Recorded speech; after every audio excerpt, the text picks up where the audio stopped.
I do want to talk a little bit about how I've put the tracer on. Lately, I've just been really frustrated by trying to paint over tracer lines. I just feel like I spend a lot of time doing that. So on this piece, what I've done is taken the tracer to my window and just marked over the lines with a chalk pastel that I knew I wanted to put onto my piece.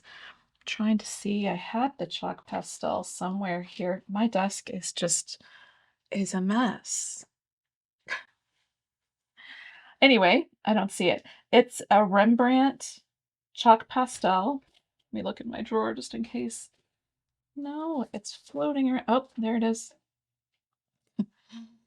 It's a Rembrandt gray soft pastel or a chalk pastel.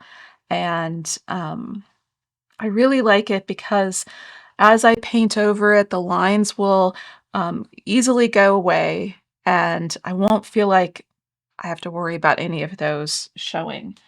So if anybody needs a link to that, let me know. I'm happy to share it. So I just traced over, just kind of sketched over with the chalk pastel on the back of the tracer. Then put it onto my piece. I did go ahead and cut it out just so it lines up a little bit easier. I can see a little bit easier where the 8 by 10 is behind it.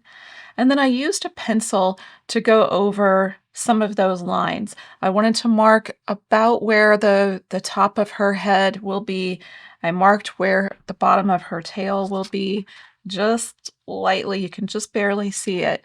But by using a pencil to trace that on, I don't have to worry so much about um, the pencil sort of gouging into the wood or into the paint.